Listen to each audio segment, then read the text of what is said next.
Why would the leader of a nation, especially one as historically steeped in tradition and gravitas as the United Kingdom, seem so eager to cozy up to a pop culture phenomenon? As Taylor Swift's fame skyrockets, even the most powerful figures, like Prime Minister Sir Keir Starmer, appear enthralled by the stardom. But what does it say about our political leaders when they scramble for a private audience with a pop star, all while important issues loom at home? In a surprising twist of events, it was recently revealed that Prime Minister Sir Keir Starmer, along with his family, attended not just one but two of Taylor Swift's sold-out concerts at Wembley Stadium in August. The perks of his position afforded him private tickets, backstage access, and a personal meeting with the global superstar. This raised many eyebrows, with critics questioning why a political leader, one tasked with guiding the country through economic and social challenges, would rush to be seen with a pop icon.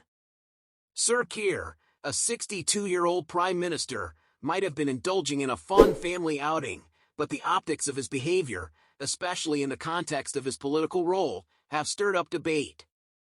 Much attention has already been given to the exceptional police escort that Taylor Swift was granted during her London tour, an arrangement rarely seen outside royal circles.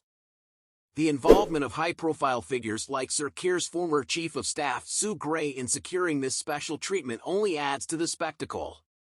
But the real talking point has been Sir Keir's eagerness to meet the pop star, a move that raises serious questions about his priorities and judgment.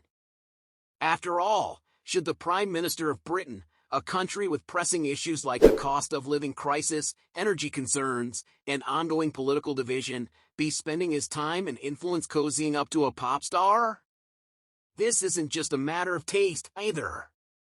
For a man who occupies one of the highest offices in the land, such behavior is not only undignified but also signals a narrowness of character.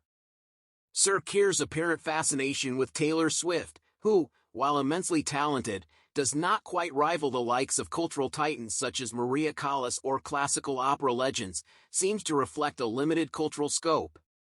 His public image, already shaped by a lack of enthusiasm for literature or the arts, now appears even more narrow with his newfound obsession with pop culture. It's true that many in late middle age find solace or entertainment in the vibrant world of modern music. But there's a deeper concern when the leader of a nation displays such fixation on a single pop star, particularly when Sir Keir's broader engagement with the arts and culture seems to be lacking. As a politician, he should be displaying a more varied and substantial cultural life, one that reflects wisdom, depth, and a serious engagement with the intellectual world. Yet, by his own admission, Sir Keir has no favorite novel or poem, and his daydreams, if they exist, seem more likely to revolve around football than philosophical musings.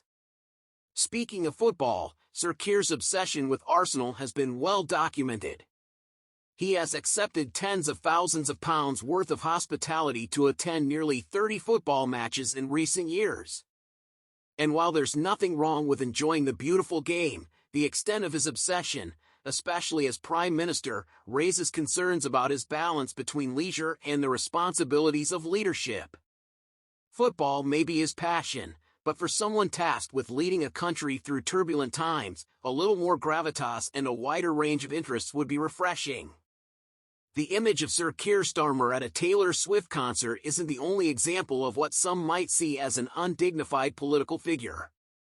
His colleague, Deputy Prime Minister Angela Rayner, recently drew attention for her nightclub antics in Ibiza, dancing until the early hours of the morning. While everyone deserves a break, there's a clear line between unwinding and undermining the image of leadership. Rayner's behavior, combined with Sir Keir's public displays of pop star fandom, doesn't exactly project the serious, composed leadership many voters expect. Furthermore, the Labour front bench today is a far cry from the intellectual giants of previous decades. Figures like Harold Macmillan, who was known for his love of reading, and William Gladstone, who devoured over 20,000 books in his lifetime, present a stark contrast to today's leadership. Sir Keir's limited interests, highlighted by his preference for Arsenal matches and his enthusiasm for Swift, reflect a political class that seems less interested in intellectual depth and more captivated by the allure of modern celebrity. In a world where political figures are increasingly intertwined with pop culture, Sir Keir Starmer's enthusiasm for Taylor Swift might seem trivial at first glance. But when the leader of a country becomes starstruck by an American pop singer, it raises deeper questions about the state of political leadership. Should we expect more from our leaders, more intellectual engagement, more cultural depth, and a stronger sense of gravitas? Or is this simply a reflection of the times we live in, where the lines between politics and entertainment are increasingly blurred?